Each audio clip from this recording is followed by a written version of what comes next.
The upcoming match kept in suspense British fans long before it actually took place in London at the end of January 1904, before a crowd of 10,000. Instead of a long and hard wrestling bout, the audience witnessed an extremely short battle. It lasted but 44 seconds. According to reports, Madrali charged at Hackenschmidt right away and grabbed him, but Hackenschmidt broke out of the hold and in a split second threw Madrali over his shoulder like a sack of potatoes. The crowd became absolutely electrified. Already quite popular, Hackenschmidt turned into an idol of the English. By the way, this match was recorded on film. In the spring, Georg Lyrik, together with his disciple Alexander Abegg, arrived in London. This time it was Lyrik who called out Hackenschmidt. However, Hackenschmidt put forward conditions that were refused by Lyrik. During one evening, at a theatre where Hackenschmidt was about to make an appearance, Abegg showed up and called out him in front of a crowd. Hackenschmidt turned down the offer on the pretext of his contract. We can only speculate that he was not in his best shape and was not willing to take risk, taking on such famous wrestlers as Lyrik and Abegg. He had already developed a chronic pain in his right knee. Even though this condition got in the way of hard training, it nevertheless allowed him to take on mediocre wrestlers. On top of that, by that time he had already switched almost completely to catch wrestling. The match against Abegg, just as a rematch against Lyrik, never happened. On June 2, 1904, Hackenschmidt faced champion of America, Tom Jenkins, in London's Royal Albert Hall. The match was conducted under the rules of Greco-Roman wrestling, and it seems that the American hadn't been very experienced in it, which resulted in Hackenschmidt's pinning Jenkins with ease. The first fall was secured in 20 minutes 30 seconds, second 14 minutes 27 seconds. By 1902, it had already been known that Hackenschmidt was going to American soil, but he first went on a tour to Australia in the autumn of 1904. That tour began somewhat troublesome. On his arrival in Sydney, Hackenschmidt ended up in hospital due to his knee's chronic condition. It had become swollen, and in addition, his injured arm had made itself felt again. He underwent surgery on his knee, and only in 5 weeks he was ready for wrestling. He visited Australia's biggest cities and won against every rival. The most dangerous opponents turned out to be 2 giant Indian wrestlers, Singh and Bracken. Nevertheless, Hackenschmidt managed to deal with them on the same evening. It took him 9 minutes in total.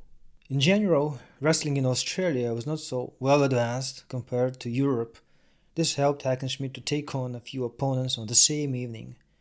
The only wrestler who was able to hold out against Hackenschmidt for 10 minutes was Clarence Webber, champion of Australia. Since Greco-Roman wrestling was not widely spread in Australia, Hackenschmidt had to pay even more attention to catch wrestling, and eventually this style then became his specialization. Hackenschmidt tried his hand at Cornish wrestling.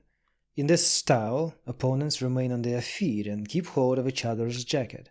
The loser is the one who touches the mat either with both shoulders and the thigh, or both thighs and the shoulder.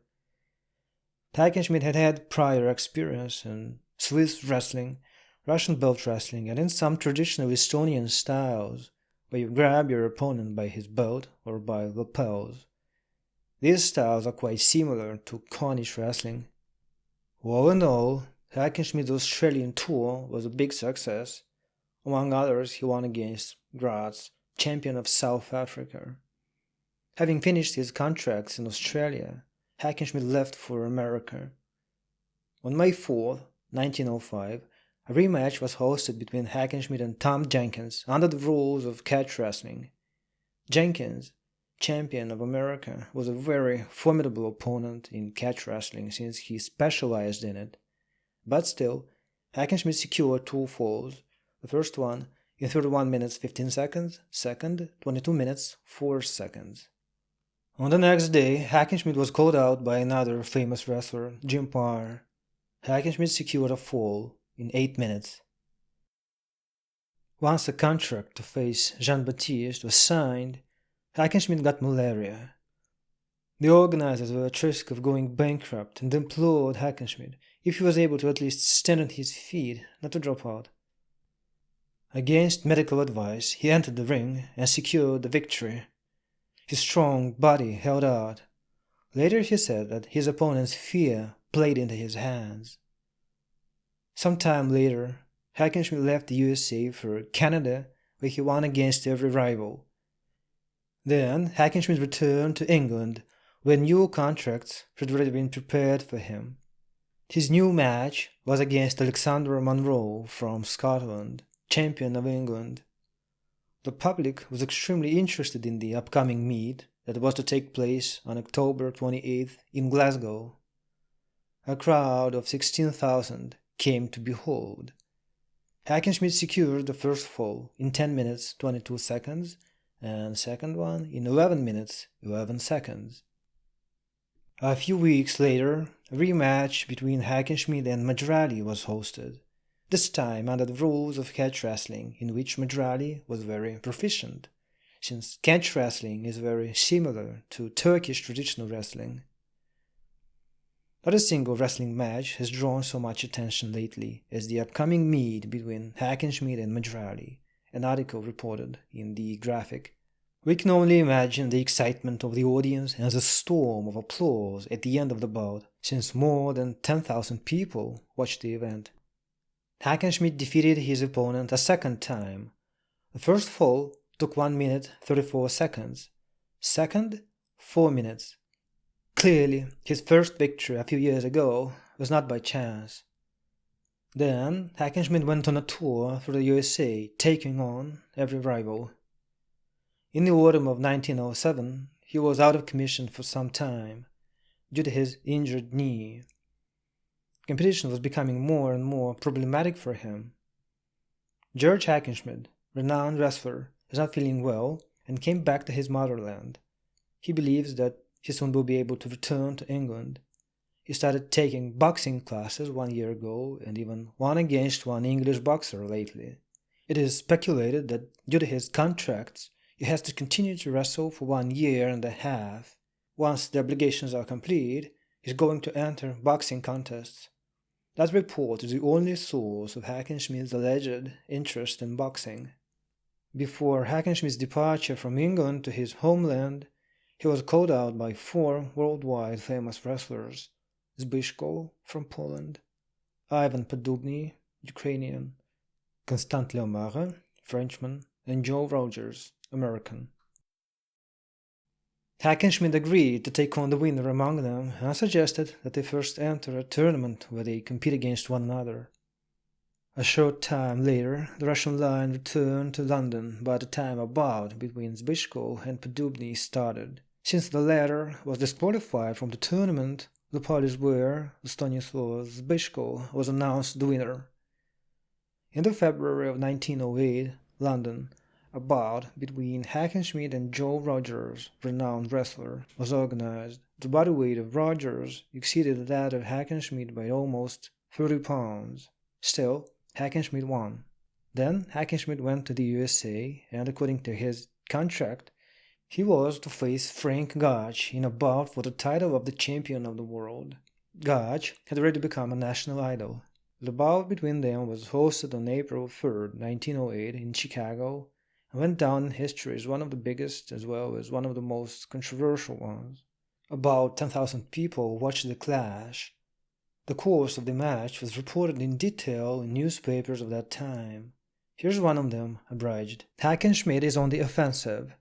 Gotch retreats and keeps the distance all the time. It is clear that he tries to exhaust his opponent. Then, attacking, Gotch headbutts Hackenschmidt a few times and tries to poke him in the eye.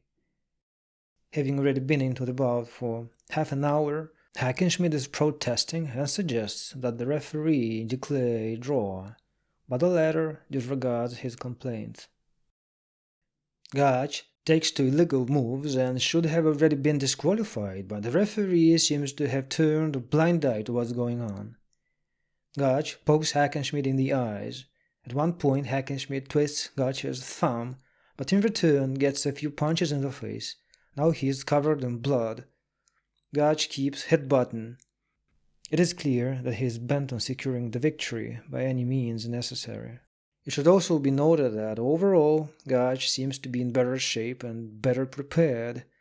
Thanks to the contract, His popularity has increased even more since he started traveling from city to city for the promotion of the upcoming bout. The clash, with almost no rules, continues for almost 2 hours. Neither of the opponents is able to secure a fall, but suddenly the battle comes to an end. Hackenschmidt is already barely recognizable, covered in blood from head to toe. The face is swollen, cuts are all over. Hackenschmidt seems to be blinded, unable to understand what's going on, terribly exhausted, and he even stumbles. And here Gotch, again, charges at him and thrusts his knees. It's been 2 hours and 3 minutes since the beginning of the bout. Hackenschmidt refuses to continue. The report seems to be truthful, since it is consistent with many other sources. For example, it is known that Gotch's body was oiled, which made it almost impossible for Hackenschmidt to get a hold on him, and his hair was drenched in kerosene. Even American newspapers reporting that Hackenschmidt faced his own Waterloo described Gotch's tactic as unsporting and said that the referee should have disqualified him. Indirectly, though, the fact that Hackenschmidt defeated the wrestlers who had won against Gotch says that this time Gotch's victory was not fairly earned.